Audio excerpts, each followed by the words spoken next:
دوسرے نمبر پہ یہاں لکھا ہے کہ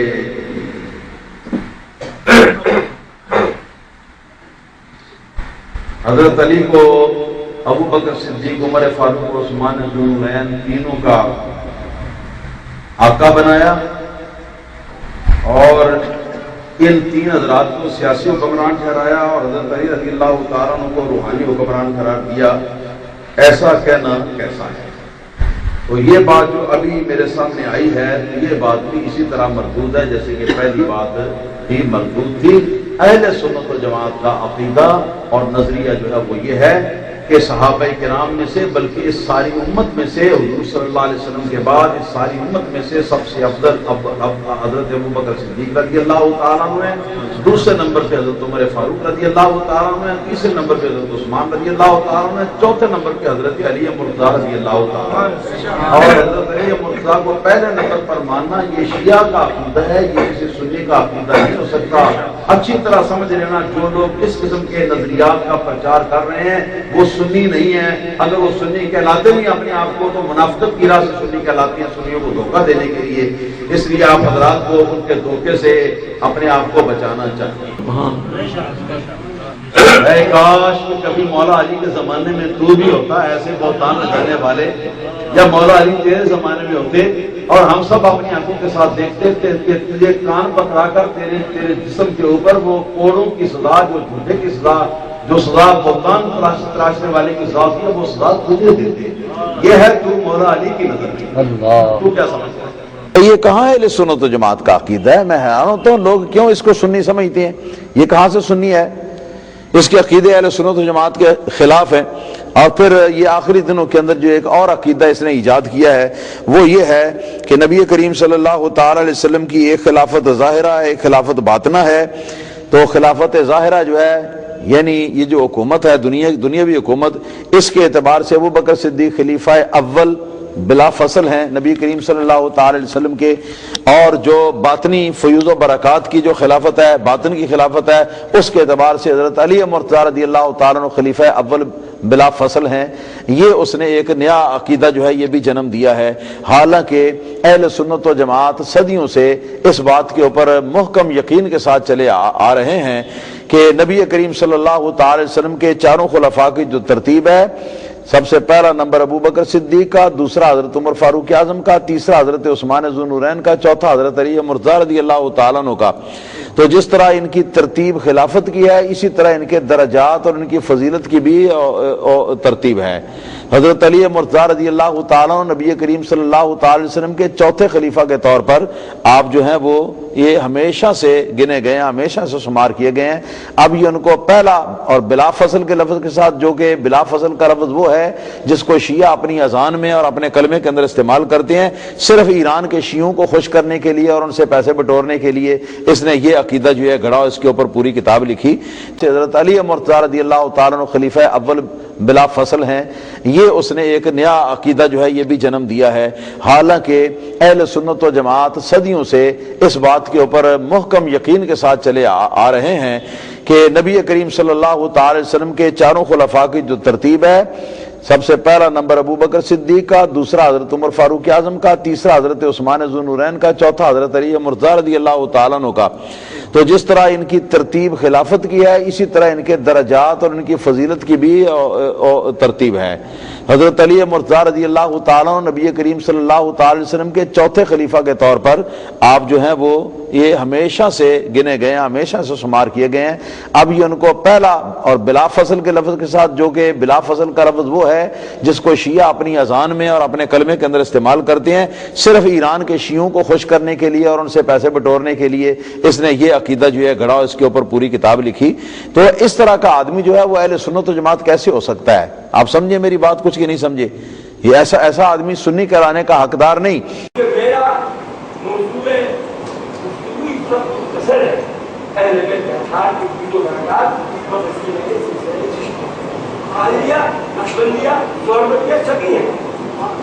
حضرت امام راضی نے لکھا ہے کہ کتنے سلاسل اولیاء اللہ سب مولا کائنات کا منکر یہی ہے، اور اس کی مزید نہ۔ اب آپ سمجھیے حضرت خانقاہ نبی کریم صلی اللہ علیہ وسلم. دیکھیے میں ریسرچر ہوں, پی ایچ ڈی اور ڈیجٹ کو پڑھاتا ہوں. ایک حقیر فقیر انسان, کم ترین نادان نااہل ہے, لیکن یہ اللہ نے اپنے بندیوں کے سطح میں مجھے مقام دے رکھا ہے, اس کا میں نہیں ہوں. بہرحال تو میں جو بات کہوں گا وہ تحقیق ہے. ریسرچ میرا مذہب, مشرب, مسلک ہے. دیوبندی ہو, بریلوی ہو, ندوی ہو, آگاخانی ہو, فوجی ہو, سب کو میں پکارتا ہوں مری یونیورسٹی میں آئیے. اللہ تجھے کہا تھا آخری اور سن لے, محققین سے ہاتھ جوڑ کے جواب. یہ نکتہ سرسری پڑھ کے گزر گئے ہو گیا, لیکن آنکھ اور دماغ رکا نہیں ہوگا. سرکار سے پوچھا یا علی آخری مرحلہ کیا ہوا, تو کہا پیدا ہوا تو سب سے پہلے چہرہ مصطفیٰ کو دیکھا, اور جب چہرہ مصطفیٰ زمین کے اندر آرام کرنے کے لیے جانے لگا تو آخری دیدار قبر کو بند کرتے وقت جو آخری پتھر رکھا ہے وہ علی نے رکھا ہے, اور آخری دیدار بھی مصطفیٰ کا میں نے کیا ہے. اب بڑی دیدار بھی میرا اور آخری دیدار بھی میرا, یہ نسبت ہے. اور کہتے ہیں کہ یہ کرو ماشاءاللہ آپ کی خاطر بات کرتے آپ کے اجداد کے خاطر بات کرتے اللہ کہے یا علی. دیکھیے حضرت فاروق اعظم جیسا انسان معمولی نہیں ہے, اور کہے آدم. پروفیسر مائیکل ہارٹ نے کتاب لکھی ہے 300, اس میں پہلا مقالہ رسول اللہ کے نام لکھا ہے. رات کو بتاؤں گا, اس میں ٹائم کم ہے. اور اسلامی شخصیتوں میں فاروق اعظم کی فتوحات کا ذکر کیا ہے. فاتح اعظم ہے, فاتح ملوک ہے, فاتح ممالک ہے, اور مولا کائنات فاتح قلوب و اذہان ہے.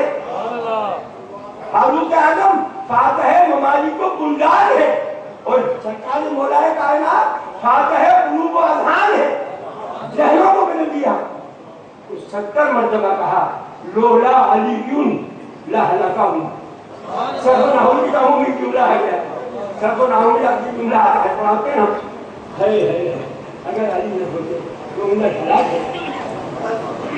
کیوں ہے فیضان نبوت سارا علی کے پاس, فیضان نبوت سارا علی کے پاس. میرے دوستو سوال یہ ہے کہ آخری خطبہ سرکار کے رہے, علی کا چہرہ آگے, خود کا چہرہ چھپا ہوا, پہچانا کہاں آپ کے بھائی چچا صاحب آپ کے داماد علی کا نہیں. آپ پہچانو من کن تو مولا ہو وہذا علی میں مولا ہوں علی. من کن تو مولا ہو وہذا علی میں مولا ہوں علی. من کن تو مولا ہو وہذا علی میں مولا ہوں علی.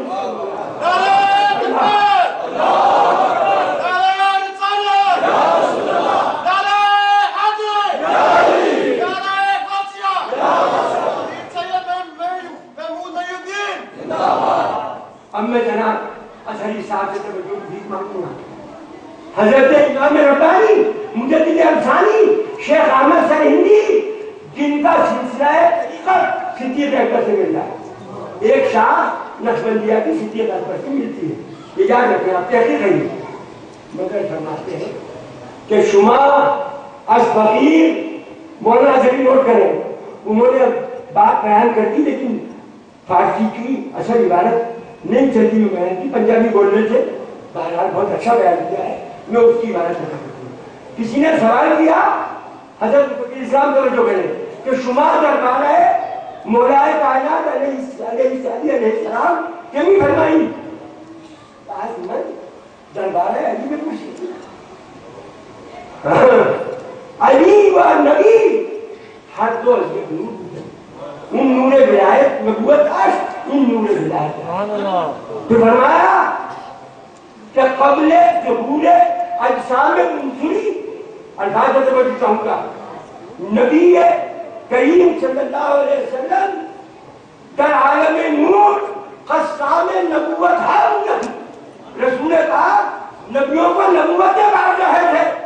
وہ علی مرتضیٰ در عالم نور قسام ولایت ہے امت سابقہ و امت محمد عالم نور میں جتنے نبیوں کے امتوں میں ولی بنے سب علی نے بنائے اور امت محمدیہ میں جتنے ولی بنیں گے قیامت تک وہ سب علی بنائیں گے. دیکھیے ہاتھ جوڑ کے عرض ہے ایک فرقہ جو ایران والا ہے ہمارا ایک تو منگل دھنی ہو رہا ہے امریکہ کی کان میں لگ رہا ہے. اللہ زندہ رکھے تو ایک کرتے ہیں اللہ اسے آخر سے سمجھے تو کھولو بھائی راشدین کیا ہے. لیکن علی کے بارے میں ہٹتے ہیں خلافته بلا فرض. علی کے بارے میں ہٹتے ہیں خلافته بلا فرض. ارے خلافت کے لیے بیٹھو خلافت 3.5 سال بعد ختم ہو گئی اور علی کو تو وہ مقام دیا کہ ولایتہ بلا فرض. وہ تو بغیر فضل کے ولی مطلق ہے. مجدد صاحب فرماتے ہیں کہ علی مرتضیٰ ولی مطلق وقت الارشاد و صاحب ولایت کبریٰ از روز ازل کہ نور تخلیق ہے نور منتظری کرتن بعدون وقت قسام ولایت ہے امم سابقہ ہے.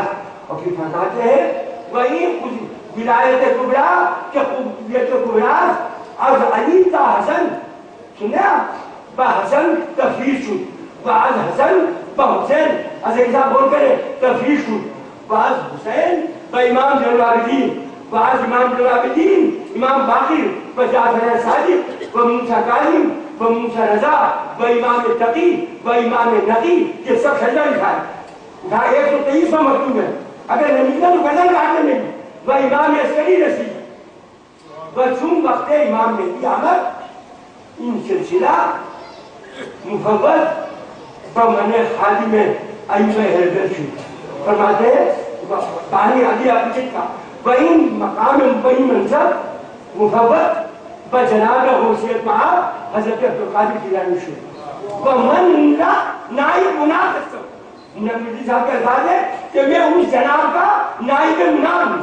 وہ فرماتے ہیں کہ جب فرقہ قدریہ مجھے ملا تو 3 دن تک میں عالم انوار و تجلیات میں حرکت رہا.